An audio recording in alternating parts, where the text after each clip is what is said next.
is it. When I was thinking back at the day and just going through who spoke and all the different people, Liam, we heard from Yad, it was just such a crazy, crazy day, but then the whole event. And these events are meant to change your lives. I've been to enough of them to know that if I see you guys 3 months down the road, this investment is going to turn into something if you guys put it to work, man. That's why I speak at these things. It's one of the most amazing things. Anthony, come up here. I know James can go over that time if whatever. This guy is an amazing fucking human being. Sorry to swear, pardon my French. But he's influenced so many things. He's influenced my life. And from the time, you started doing when you were 19 years old. So, but with me, come on. Well, yeah.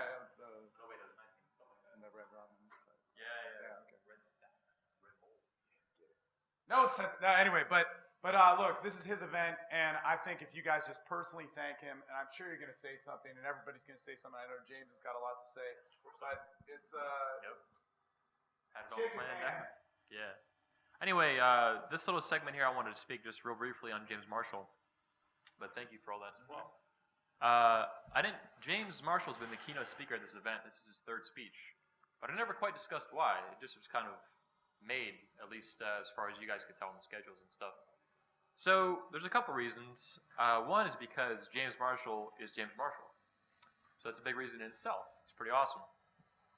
Another reason is he was very instrumental in me deciding to finally making the move to bring this convention to Australia. I felt that I knew someone that was on the ground, that knew the area, that grew up there, that could really help me bring it here. And it was a big deal bringing it here. It's not like bringing it to Europe. It's Australia. The flight's more expensive. I don't know the country. I know very, very little about it, and so on. So it's been real helpful in that aspect.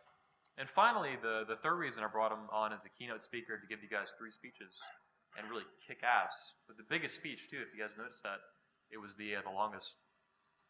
There was this event here, I don't know, like a year or 2 ago, and James wasn't included, which, when I found that out, I was like, you gotta be kidding me. James motherfucking Marshall is not, invited to an event in Australia.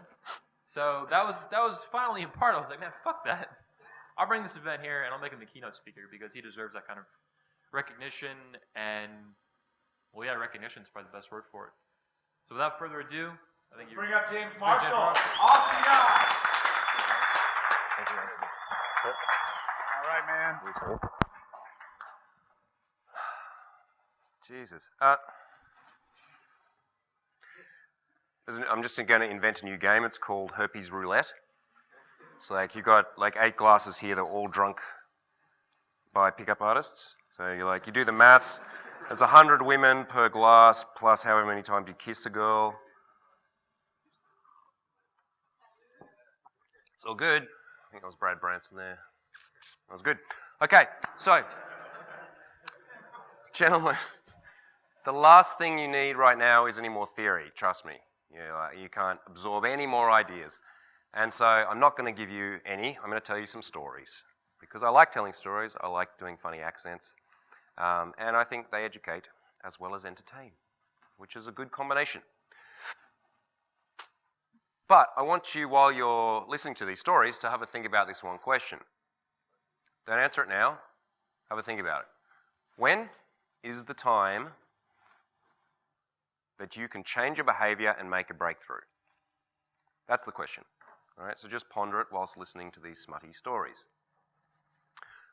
I want to tell you about a couple of times when I had some breakthroughs in terms of my seduction growth and my confidence, because it's really important to see that. From your perspective, often you look at guys who are at the top or who are presenters, and it's almost impossible to imagine that we were ever dorks or we weren't good with chicks. And you're like, yeah, I can imagine you being dorky and not good with chicks. Maybe you can, I don't know. When I met Liam, he was 19, he had this scruffy beard, he had these, as you guys know, clothes he'd found in a dumpster, and he was retarded, seriously. Yeah, I went out with him on Saturday night, and I turned my back, and he was gone. I came back, and I was like, where were you? And he's like, had sex with a girl in the bathroom, and approached her in a really weird way, and it worked. Trust me that we have been through this evolution where we have been shit, because that's what makes us great teachers. I think guys who were born good, and no one's born good, but guys who were very good very young, tend to not necessarily be the greatest teachers, because it's hard for them to associate with the different levels that guys are going through. I know where you guys roughly are at. I've experienced most of the insecurities, the fears, the rejections that you have, or variations upon them, and therefore I can pace you, and then I can lead you to the next step. So, story number one. I was in Budapest this European summer. My dream for the last few years has been to live in Eastern Europe because the chicks are phenomenally beautiful. It's really cheap. They have a deep and dark culture, which turns me on. I like goulash and, old buildings and all sorts of stuff, and I wanted to live there. And some years ago, I said, that's what I'm going to do. And so, eventually, I just had to make the jump. I didn't really know anyone there. I didn't know how things worked, so I just moved over. And I had my crew with me recently on the Euro Tour, my 10-day travelling workshop, and we were coming home from a day game session. And it was raining. And so wandering along, and I'm talking to some guy about theory or something, and this girl walks past, one of those girls that you don't see that often. Well, you do in Budapest, actually. You see them every 3 minutes. But one of those girls where you just feel like you've been shot, like you're doing the Uzi dance, like 80s style. Yeah? And this girl walks past, and then I go back and I'm go, theory, and Sasha just like slaps me in the face. And he's like, what are you doing? I'm like, oh yeah, teaching, demonstrating sex. I ran back. I stopped. I got in front of this girl. I stopped her with my amazing intent, and I said, who the fuck are you? And she's like, I'm Anna. And she's holding this like newspaper over her hair because it's raining. It's this romantic scene. And I said, you're stunning. I have to go. Tell me 3 things about you. And she told me a month later that when I asked her that, the first thing she thought of was, I like having sex on a table. But she didn't tell me that because I probably couldn't have handled that because men can't handle that kind of information. So she said, I like chocolate and reading and baths. And I went, that's fucking a really interesting mix. I'm going to get your number and I'll talk to you later. Number, ran away. Had to leave Budapest, continue the Euro Tour, return for the next Euro Tour, called her up. I said, would you just like to meet near my place? She said yes. We met outside my place. She had a bottle of warm champagne, cheap champagne, which we never drank. We went upstairs, and then we went into the bedroom and we had sex. Right. What did I learn from this encounter? I learned one important thing. I learned that 1993 was a really good year for Hungarian gymnasts who like to dress up as Egyptian slave girls. That's all I learned. This was a culmination of many, many years of me going out, doing this, and getting slaughtered on all levels, to the point where a seduction happened flawlessly and happened almost effortlessly and happened within accumulation of minutes. But I didn't learn anything from that interaction. It was good, and I encourage you guys to enjoy those moments when they happen. But I want to tell you about a couple of times when I really learnt some severe lessons that lifted me up a notch. I mentioned this girl yesterday, Irina, the Russian. Yeah, when I was talking about when I was in bed with her and this rich dude called up and said, I can give you whatever you want. Yeah. How I met her was, it was 2006 or 7 or something like that. I had gotten into seduction formally. I was really serious about this. And at that time, I was broke and I was on the dole. For those of you who are in internet land, that means on government benefits. Yeah. Thankfully, Australia is a country where they will pay you to be lazy for a period of time.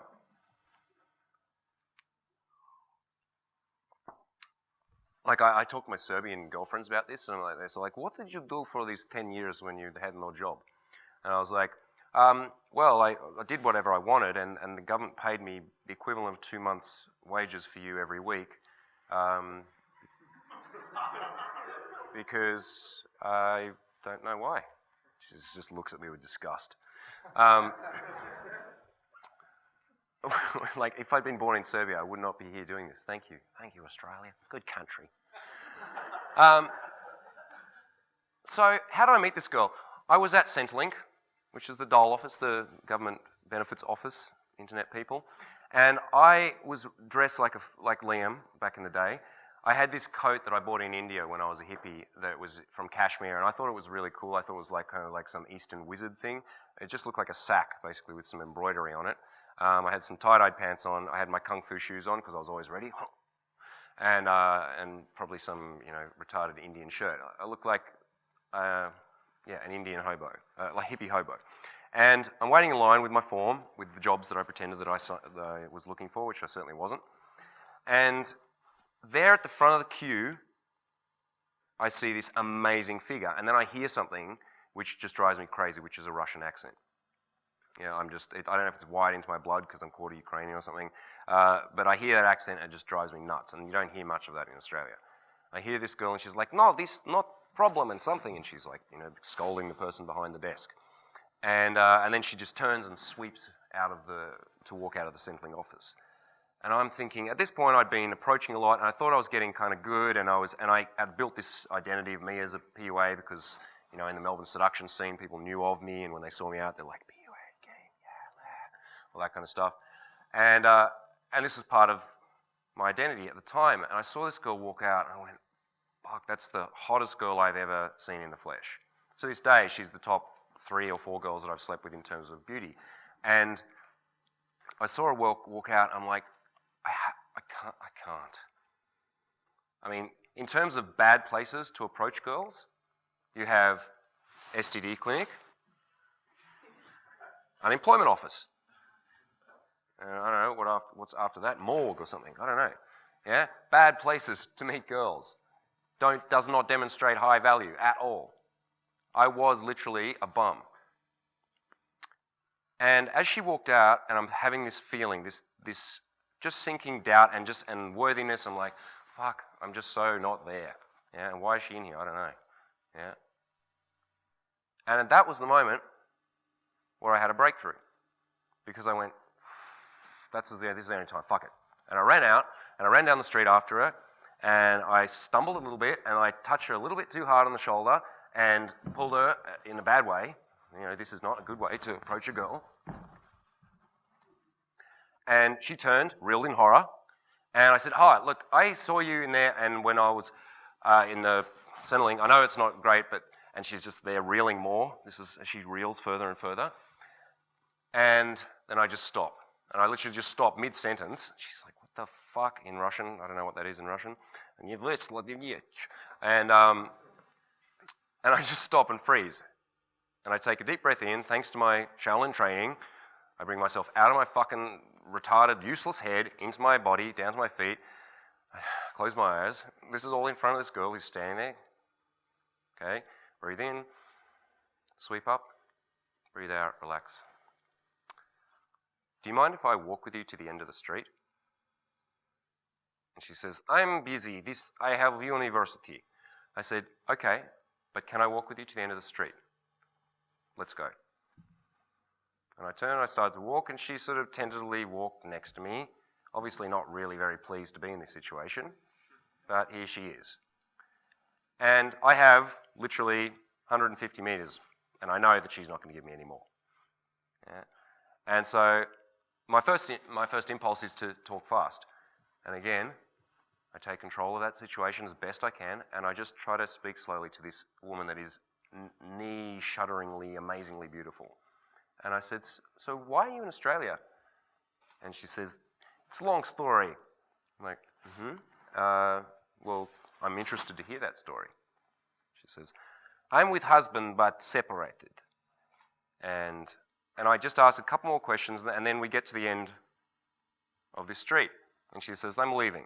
And I said, Irina, I said to you I'd like to hear that story, and I'm serious. When can I hear it? And she looks at me, and she just stares me up and down in the way that I've only seen one other person do, which was a man called Shi Chao, who is a Shaolin monk, who looked at me like that when I asked if I could train at the temple. Just that withering look of staring directly through you, down to your marrow and going, what are you made of? Are you serious? Do you really want this? And that's the way she looked at me, which is the way most Russian girls look at every man. And she said, we can talk Sunday. And then wrote a number on a piece of paper and dismissively walked off. Yeah? There's only a few moments in my life where I've felt amazing elation, and that was one of them. I literally went like this. Yeah. That's the second time I've done that, just then. Yeah. What a phenomenal breakthrough.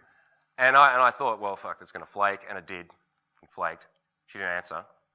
tried all sorts of text things. And it's hilarious. Sometimes you'll have whatever crew I'm traveling with Sasha or Liam or John Keegan, whatever, and you've got, the think tank of the greatest seductive minds alive on the planet today.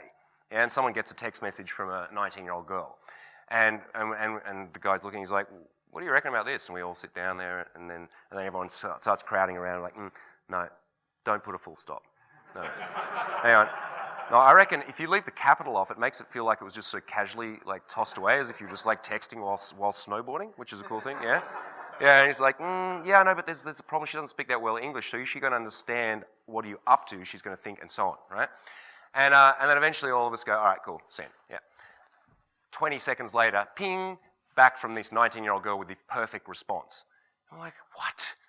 That team of girls over there is working way faster than us. Yeah. Sit down, boys. The average 19-year-old will run rings around all of us. It's fucked up. Yeah. Anyway, this girl flaked. No matter how many great minds I put to the text, she didn't reply.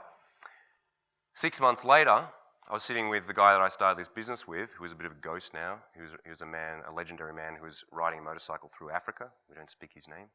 Did he exist? I don't know. And I said to him, hey, do you keep numbers that flake? And he said, no way. Fuck that. Because he didn't typically get numbers. He didn't typically get names either. Jamie's laughing. We remember the days.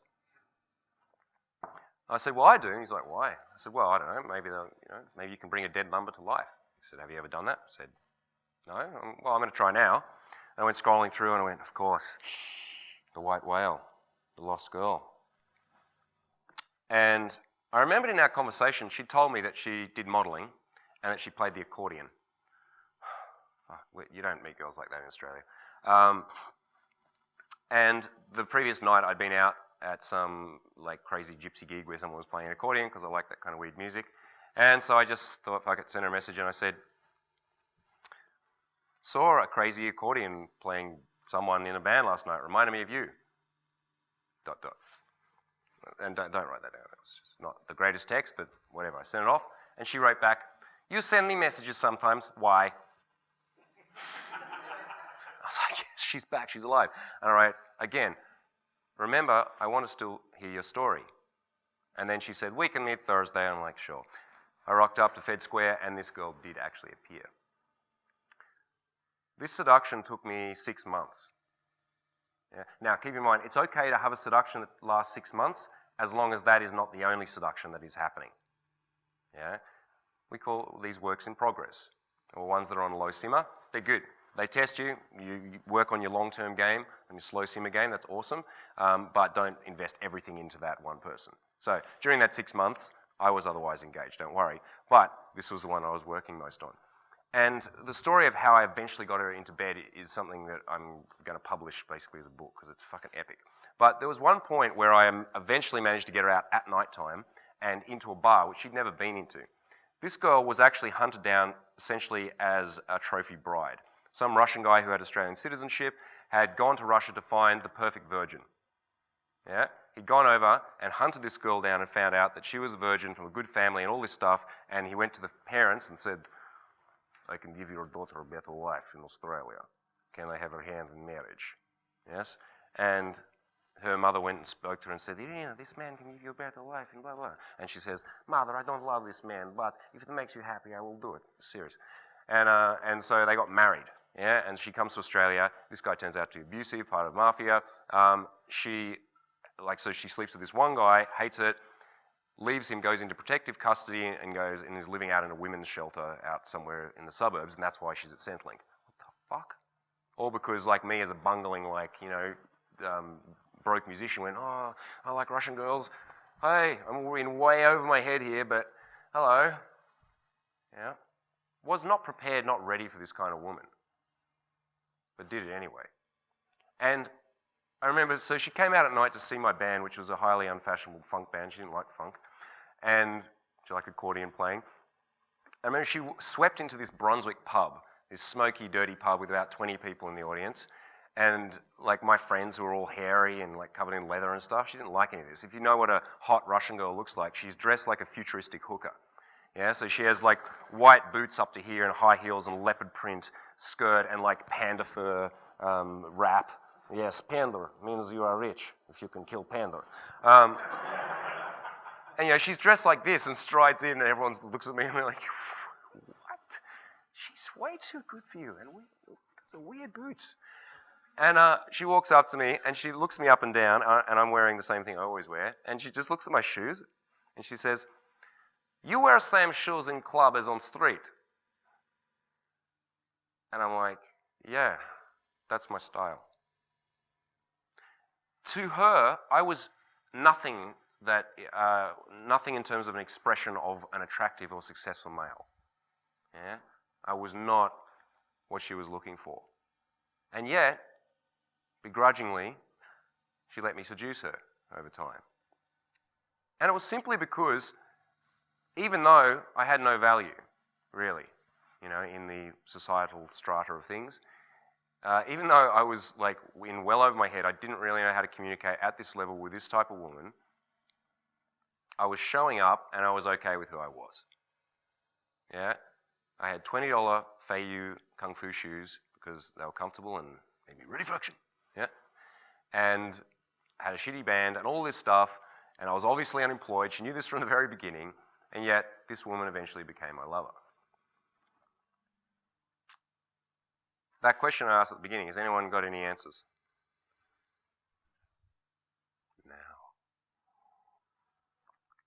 No.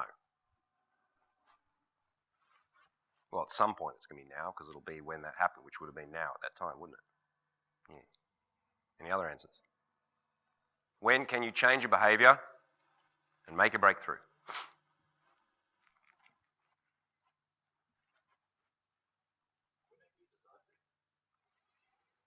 Okay. All right, everyone ready to make that decision right now? You have that breakthrough? Yeah? I mean, no.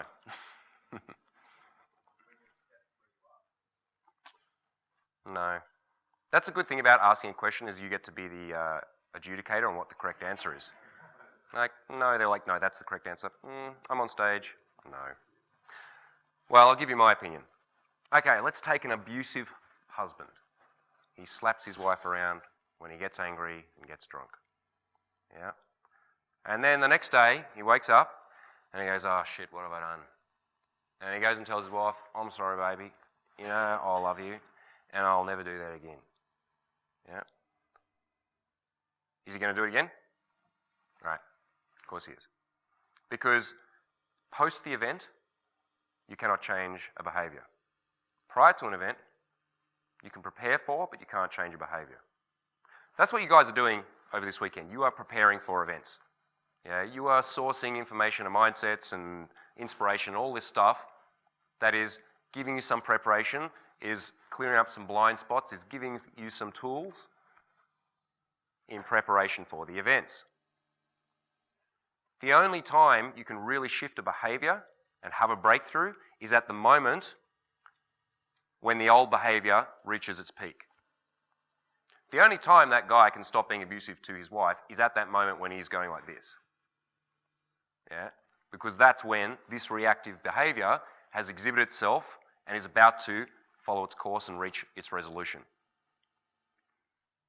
So if you're looking at how do I get over a fear of approaching women, well, think about me back in Centrelink in 2006. Yeah? The Australian government's looking at me right now, someone's researching this and going, I don't think he was looking for jobs during that time. He owes us quite a lot of money. Yeah, I can pay it now. In that moment, I was not prepared. I did not have all the tools. I wasn't feeling cool enough. I wasn't alpha enough. I didn't have the right shoes or whatever else. I had been preparing in the sense that I'd made a decision I wanted to be better with women. I was out there doing it with friendly fives and nice sevens and arty chicks and girls that I could handle. And then suddenly next level appeared. And I became ready by doing it. In that moment, I changed that behaviour of not being able to do this or not, this girl was too good for me or whatever else. That was the moment where I had an evolution. And you look at Zen Buddhist, because this is the traditions that I come from in terms of my spirituality. They're constantly striving through daily practice to reach instantaneous breakthroughs, in terms of seeing the nature of reality. And that's what you guys are doing when you're learning seduction. You are taking daily action. You're going out there, you're going through the motions, you're going doing your approaches and so on, but the breakthroughs will come with one girl in one moment, or one time when you felt that rush, all that weirdness, all this anxiety, all this doubt, who am I, I'm not good enough, all that stuff, and you breathe through it, you breathe out, and you step in and you do it anyway, and suddenly find you are worthy, you are good enough. There's supposed to be a thing there that says how much time I have. Someone took it away. Okay. So, one last story. Once again, I was on Euro Tour a couple of years ago. I was on this island paradise called Hvar off the Croatian coast. And I was walking in the dappled sunlight through an olive grove with a couple of students.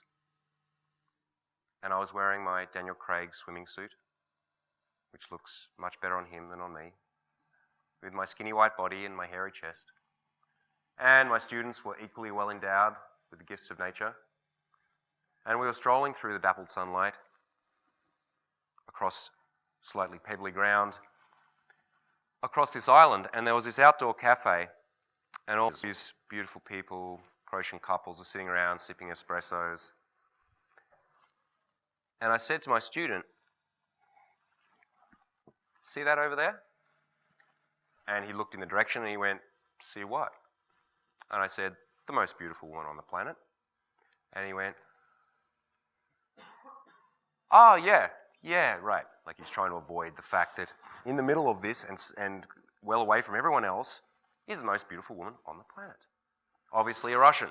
She's wearing this gold bikini, that has little bits of gold that go over these amazing breasts and this perfect body, and she's dripping with gold and like wearing Gucci sunnies and whatever else.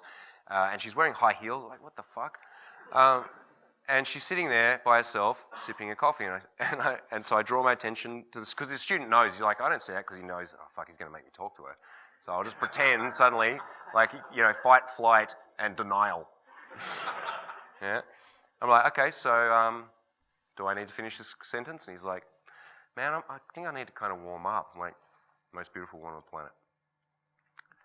So he goes over, and you have this moment as a coach, you can't help it, where you see your student going in and you go to a set like that, you just can't help it. Because it's tense, right? Especially when you've got a microphone on, you're listening, you can hear them breathing, and you can hear them talking to themselves. That's the freakiest thing. Like, okay, you do this, you do this.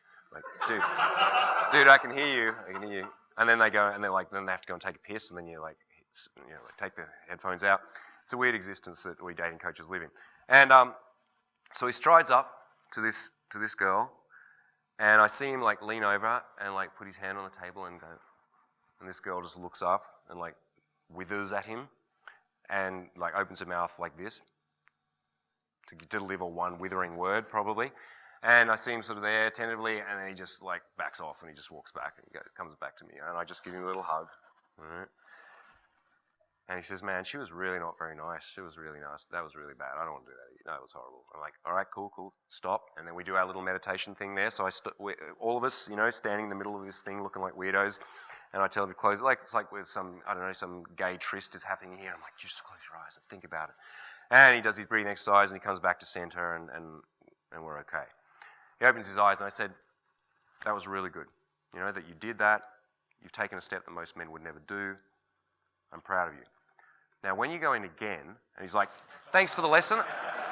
I'm not going to do that again. I don't that was enough for me today. I'm like, all right, my turn, watch. And so I'm walking over, and I'm thinking, I know what he did wrong. Basic technical error.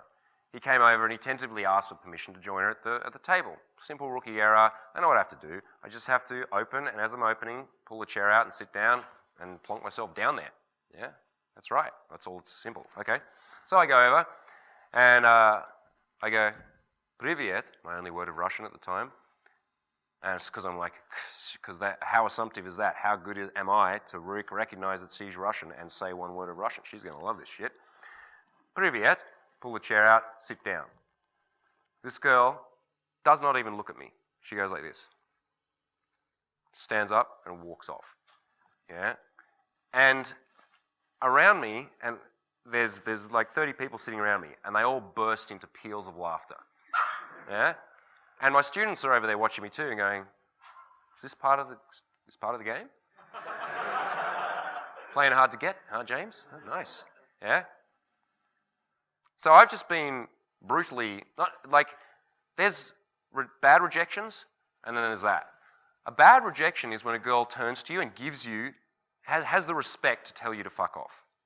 Yeah? Where she actually acknowledges your existence to tell you to fuck off. Yeah? This girl didn't acknowledge my existence.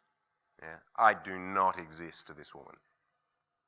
Later on we found out why. We're walking around the island and we see her walking along with a man with star tattoos on his knees and looking very, very large and covered in knife scars. That woman saved our lives by getting up and walking off because her boyfriend was a very nasty motherfucker. Yeah? And no matter what we did, it didn't matter. It was not going to work. That aside, in that moment, I'm sitting there and everyone is laughing at me. I'm sitting in basically my underpants. Yeah? Hottest woman in the world has sauntered off. Yeah? And what I do is I stand up and I go like this.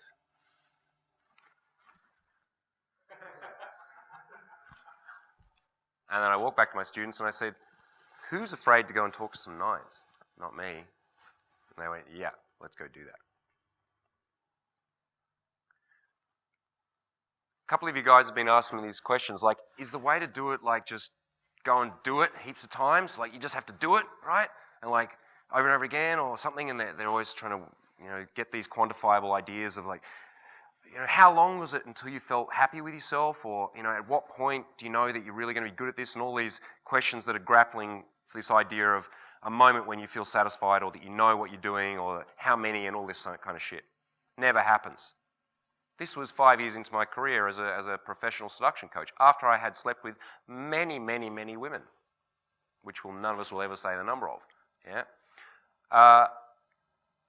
This kind of stuff will continue to happen to me. Thank God, because that means I keep getting to experience those moments of in that moment when I felt humiliated, I felt embarrassed, I felt all those things. No, I didn't, because I remembered what I tell my students. In that moment, I felt a whole bunch of bubbling, funny sensations in my body. And my mind immediately wants to latch onto them and give them meaning. That's humiliation, that's rejection. Your career's finished, those guys are going to think you're a fraud, whatever.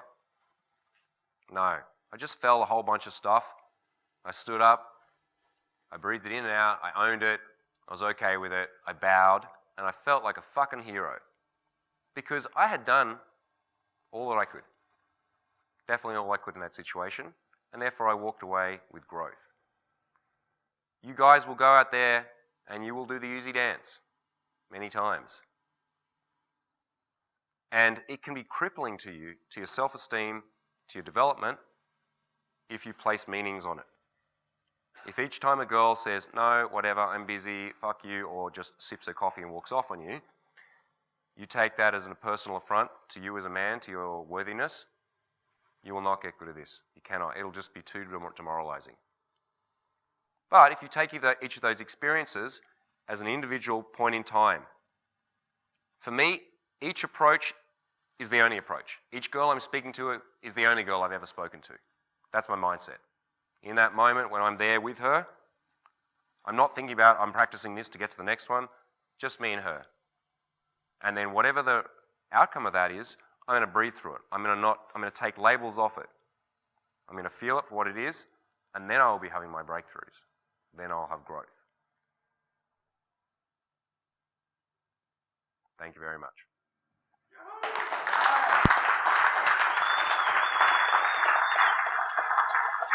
Where the hell is Anthony Johnson?